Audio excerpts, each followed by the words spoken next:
sports coverage in the Panhandle spirit. With Cale Steve. Good evening, sports fans. The Houston Texans on the road this afternoon in the biggest game in the franchise's history. A date with the AFC's 2 seed, the Baltimore Ravens, in the divisional round of the NFL playoffs. The underdog Texans not given much of a chance with a rookie QB going up against that vaunted Raven defense, but the Texans had their shots. Let's get right to it. Here we go. Arian Foster ready to play early on. Texans, though, shooting themselves in the foot. Jacoby Jones, don't touch it, don't touch it. Oh, he did, and that's a fumble. And the Ravens get the ball at the 1-yard line. Huge mistake. Why? Joe Flacco off play action. Chris Wilson back of the end zone. His first reception of the season. That's the way to do it. 7-3 off Texans' mistakes. Still in the first. Off another Houston turnover. Flacco strolls to the end zone. Anquan Bolden wide open. Touchdown. 17-3. It's going to be a laugher, but wait. Arian Foster, he's on the Texans, and they got to love that. One-handed snag here on the screen. Gets a couple of blockers in front of him. He makes his way inside the 5. A couple plays later, it's Foster on third down off the right side. He had 95 yards in the first half. Look at that touchdown on that vaunted Ravens lead. Just down 4 at the break. Second half, the defense was spectacular. Here's stuffing Ray Rice, giving the Ravens a little of their own medicine. Texans trying to stay alive, but down in the stretch late in the game, TJ Yates, the rookie, just couldn't get it done. In a double coverage here, Ed Reed with the pick. Ravens hold on to advance. Season over for the Texans. They lose 20-13 off costly errors.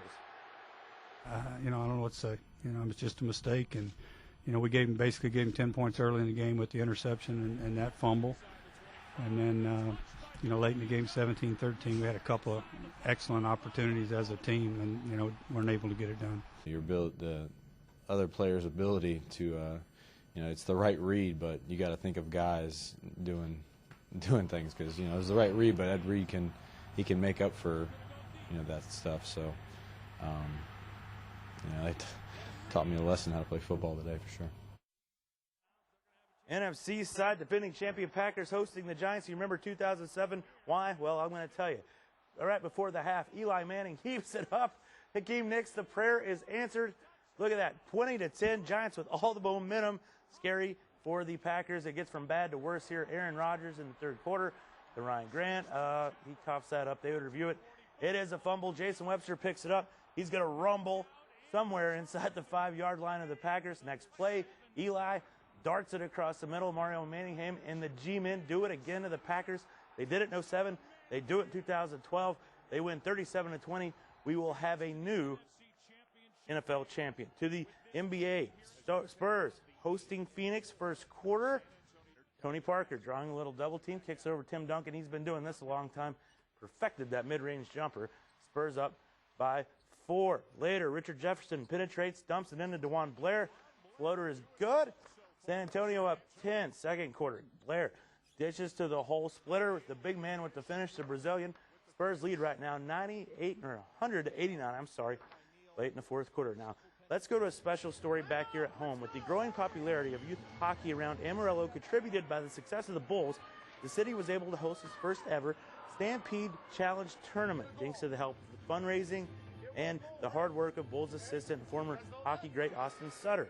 Teams from across Texas and New Mexico competed all weekend, including our youth team, the Sonic Bulls. This is the first of what Sutter hopes is an annual event, giving these kids valuable experience and a special passion for hockey. I thought it was very important to bring teams from out of town because, I've been here now 3 years with the youth hockey, and we travel everywhere.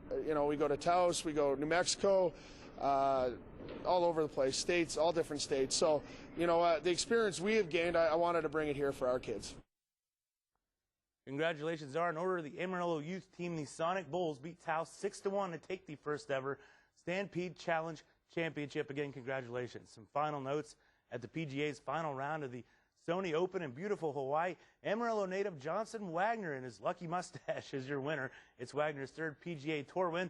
Also qualifies him for the Masters, and the Australian Open is underway. Tennis's first big major of the season down under in Melbourne.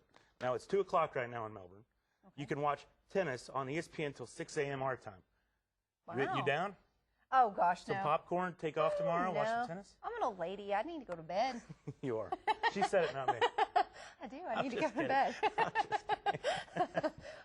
Well, Shelly's in next with one last check of your forecast. And luckily, we won't be experiencing weather like this anytime soon.